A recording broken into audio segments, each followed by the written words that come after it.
I'm Raquel Sukhu. And I'm Catherine Alley. And we're both students of IGDS. Yes, and I'm completing my PhD in Gender and Development Studies. And I have just completed. Yay, Catherine. Catherine and I were both in part of the first intake of the postgraduate programs at IGDS, and I think we share a very special relationship as a result of that. I think there was a lot of effort made then actually to help people to bond and establish friendships that would help with collaboration in their years ahead. And I think that has stood for us. Definitely. And something else we have in common is that we've both been looking at masculinities, which is a critical area for IGDS. We have, yes, and we've been doing interesting work on that. And I think the other thing in common is that we took time for families in between, from the time we started until the time we finished. Absolutely. Lots of leaves of absence, just to make sure that our families were working, while we also tried to make sure that we were able to contribute to the knowledge base. Yes. And the other thing we did is that when interesting job opportunities came up, we took those too. That's true. So that we did actually jump in and out of gender studies quite a bit. Mm-hmm. And then we got our MPhils finished. Yes. And then I'm sure that we're on the road now. Oh yes, absolutely. I'm looking forward to graduating soon, and I'm so happy that Catherine has graduated already. What is it that you've felt passionate about at gender? Well, in particular, masculinities and the different ways that they're constructed, and the fact that you really can't treat with the quality of women's lives or people's lives in general without understanding the relationship between masculinities and femininities, and looking at the construction of masculinity in relation to violence, because I think it's important that we reconstruct masculinities. And IGDS has a nice, strong history of looking at masculinities and research on that, and I think that's an important way forward.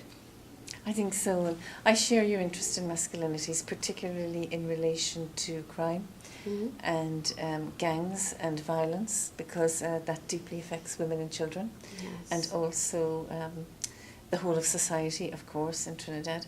I think what I'm passionate about when it comes to gender is development. It's the whole area of empowerment and transformation, and how this area is so fluid. You can have it and hold it, and then it disappears and is eroded, and trying to catch it and frame it for some deeper analysis, and trying to figure out how we might do policy and programs better so that we actually move towards transformation and innovation and try and reinforce them and move towards a more just world. Absolutely. I mean, peace is one of the things I think we're all working towards. Yes. Justice and peace and all of those meta-narratives that we're trying to figure out ways to support that and improve the quality of life and reduce violence. And so I think we're both really working towards the same thing and just using slightly different paths. Yeah, but definitely, and touching the schools, resocializing children, getting away from all of the rigid definitions of masculinity and femininity, and making sure that there's a better understanding between people regardless of what type of diversity separates them, make sure that the diversity brings them together. Yes. I think also we share an interest in politics and how political decisions do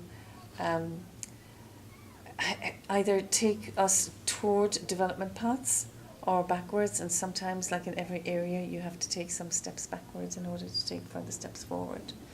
And I think the thing about gender that's very interesting is that it's got so many applications. Yes. In so many interesting spheres, apart from people's own personal identity and their own interpersonal relationships. The whole of the socio-political field and socio-economic relations and international relations are really riven by gender concepts and processes. And hopefully, with all of the activism, that we can get more people to see how gender has these applications. Because often people look at gender and they say, well, it's limited to this or limited to that. But precisely what you're saying is a kind of awareness that we need to promote amongst many people in society. I think so, and you're just reminding me in mentioning peace that it was only last month that Tobago decided it wanted to be the peace hub of the Caribbean and to have peace negotiations and peace talks there in reference to some mediation work that was done there. And I think the whole of my interest in restorative justice and in mediation was an attempt to find culturally and gender sensitive ways to build on the organic route of negotiating so that we can do conflict resolution in a way that is more sustainable and more effective. And I think that's a very good way for development to go forward.